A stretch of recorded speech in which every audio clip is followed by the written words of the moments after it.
Assalamualaikum warahmatullahi wabarakatuh.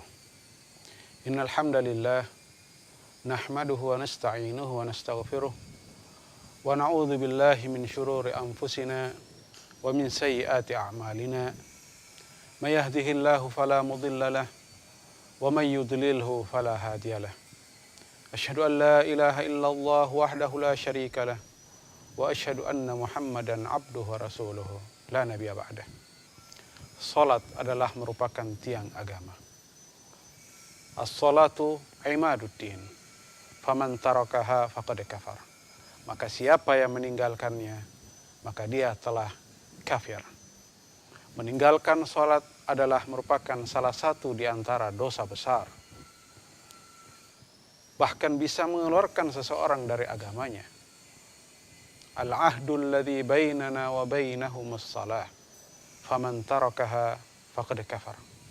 Rasulullah SAW menegaskan di dalam hadis, perjanjian dan perbedaan antara kita dengan mereka orang-orang kafir adalah salat.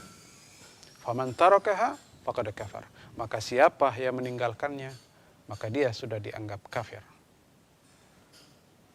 Maka meninggalkan salat adalah merupakan salah satu dosa besar yang bisa menggelincirkan seseorang kepada kekafiran.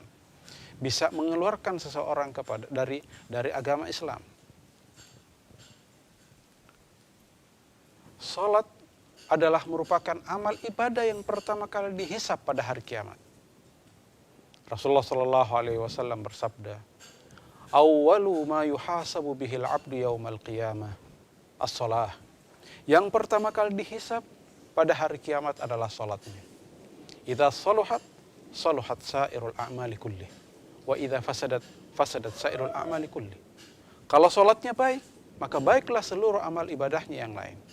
Kalau amal salatnya jelek, buruk, maka amal ibadahnya yang lain juga akan terpengaruh menjadi buruk. Dan ini dapat dipahami karena salat yang merupakan tiang agama. Salat yang merupakan ibadah yang paling pokok di dalam agama kita.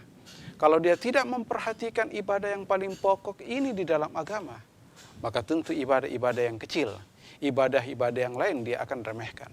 Tetapi sebaliknya, ketika dia memperhatikan ibadah salat ini dengan betul-betul serius, ya, betul-betul dengan sungguh-sungguh, ia memperhatikan masalah salat ini, maka tentu amal-amal yang lain yang lebih kecil lebih akan diperhatikan oleh dia.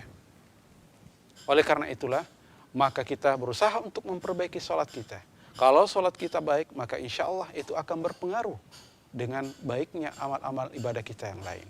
Demikian pula, kalau salat kita jelek, maka ibadah-ibadah kita yang lain juga akan berpengaruh dan mengikut menjadi jelek. Ya. Awwalu ma yuhasabu bil 'abdu yaumal qiyamah as-shalah. Jadi yang pertama kali dihisab pada hari kiamat itu adalah salatnya. Maka kita berusaha sekali lagi memperbaiki salat kita. Ya. Kemudian kita ketahui bahwa kalau ada orang yang melalaikan sholat atau bahkan melaksanakan sholat setelah waktunya keluar, maka ini juga terancam.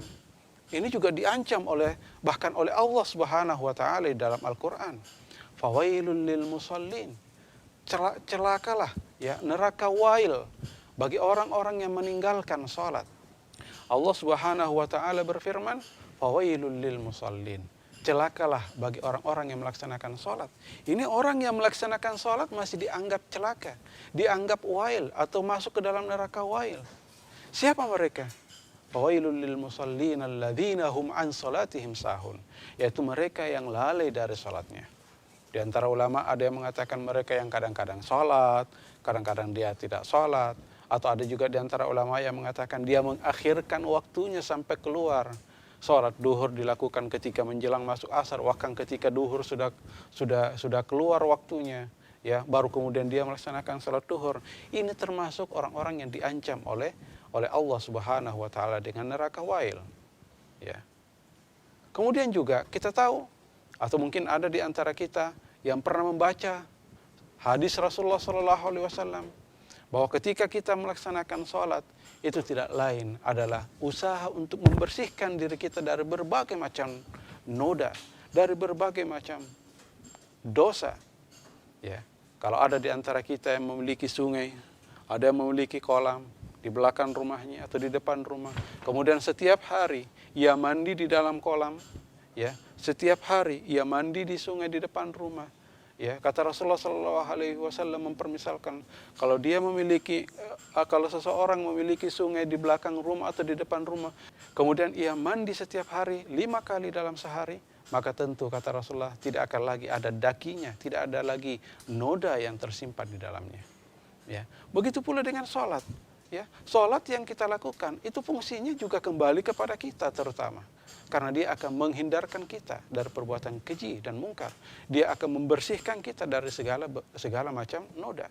Ya, seperti yang tadi saya katakan, sebagai permisalan disampaikan oleh Rasulullah, bahwa orang yang melaksanakan sholat itu seperti orang yang mandi setiap harinya 5 kali sehari semalam di depan rumahnya. Di depan rumah ada sungai, kemudian dia mandi sebanyak 5 kali dalam sehari, maka tentu dia segala macam daki dan kotoran juga akan hilang. Begitu pula dengan orang yang melaksanakan sholat setiap hari 5 kali sehari semalam, maka dosa-dosanya akan diampuni oleh Allah Subhanahu wa taala.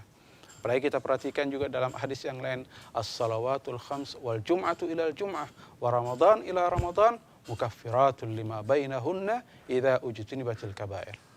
Rasulullah SAW mengatakan bahwa antara satu salat dengan salat yang lain, antara satu salat dengan salat berikutnya, antara satu salat Jumat dengan Jumat berikutnya, antara satu Ramadan dengan Ramadan berikutnya, mukaffiratul lima bainahunna, itu akan menjadi mukaffirat atau semacam pelebur dosa dari dosa-dosa yang telah kita lakukan sebelumnya. Dengan syarat idza ujtinibatil kaba'ir, kalau dia menghindari dosa-dosa besar. Ya, maka kita insyaallah kalau kita melaksanakan sholat, maka itu hikmahnya, ya, keuntungannya itu akan balik kepada kita juga. Apalagi dalam Al-Quran juga dikatakan innas sholata tanha anil fahsya'i wal munkar, bahwa sholat itu mencegah seseorang dari perbuatan keji dan mungkar. Sebaliknya, orang yang meninggalkan sholat pada hari kiamat nanti itu akan dikumpulkan bersama dengan Fir'aun, akan dikumpulkan bersama dengan Haman, ya, kemudian akan dikumpulkan juga dengan Ubay bin Ka'ab, ya, akan dikumpulkan dengan para pembesar-pembesar orang-orang kafir. Ketika ada orang yang disibukkan oleh kekayaannya sehingga dia tidak bisa melaksanakan sholat misalnya, ya, maka dia akan dikumpulkan bersama dengan Qarun. Ketika ada orang yang disibukkan oleh kekuasaannya, maka dia akan dikumpulkan bersama dengan Fir'aun. Ketika ada yang disibukkan oleh urusan-urusan kementerian misalnya dan departemen, maka dia akan dikumpulkan dengan Haman. Ketika dia disibukkan oleh keluarganya, oleh anak-anaknya dan lain sebagainya, maka dia akan dikumpulkan dengan Ubay bin Ka'ab. Ini semua adalah merupakan pembesar-pembesar orang kafir. Maka kita berusaha untuk melaksanakan ibadah yang paling pokok ini. Kita berusaha untuk menjalankan sholat 5 waktu sehari semalam. Jangan juga tergesa-gesa. Ketika kita melaksanakan sholat, dilakukanlah dengan cara tumakninah. Dilakukan sesuai dengan apa yang dicontohkan oleh Rasulullah SAW.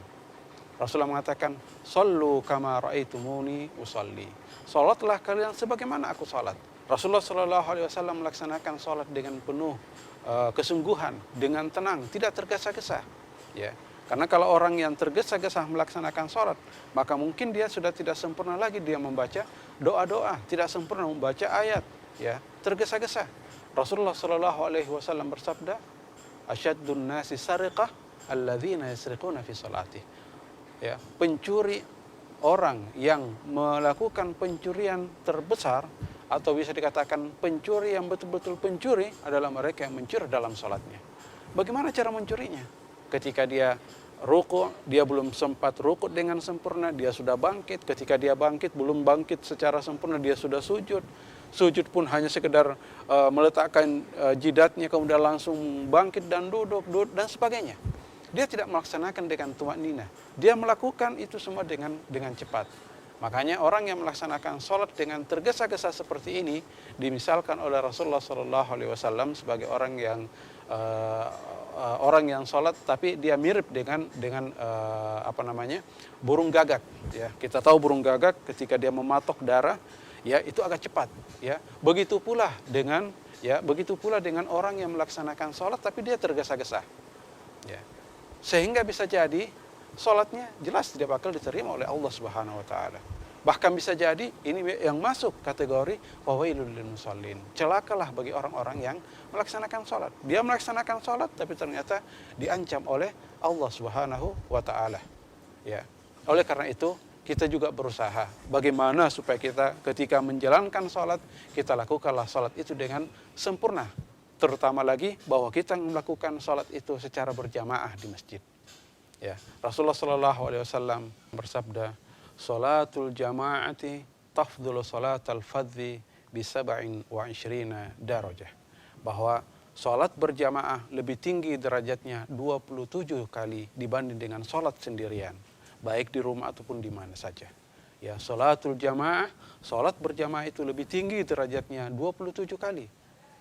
Tafdhulu sholatal fadli bi 27 darajah. Maka jangan sampai kita menyanyiakan sholat ini. Sholat ini sebenarnya adalah merupakan ladang bagi kita untuk menambah pahala, ladang bagi kita untuk menghapuskan dosa-dosa kita yang lalu. Ya, di samping itu, kalau kita tidak menjalankan sholat ini secara baik seperti apa yang diajarkan oleh Rasulullah SAW, maka sholat kita tidak sempurna, sholat kita bahkan menjadi sia-sia.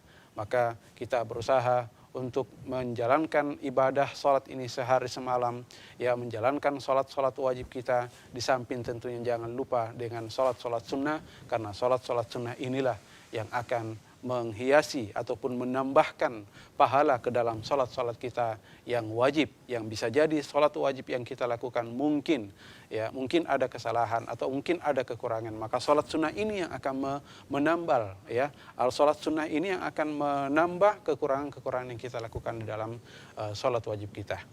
Mudah-mudahan ada manfaatnya. Wa jazakumullahu khairan. Wassalamualaikum warahmatullahi wabarakatuh.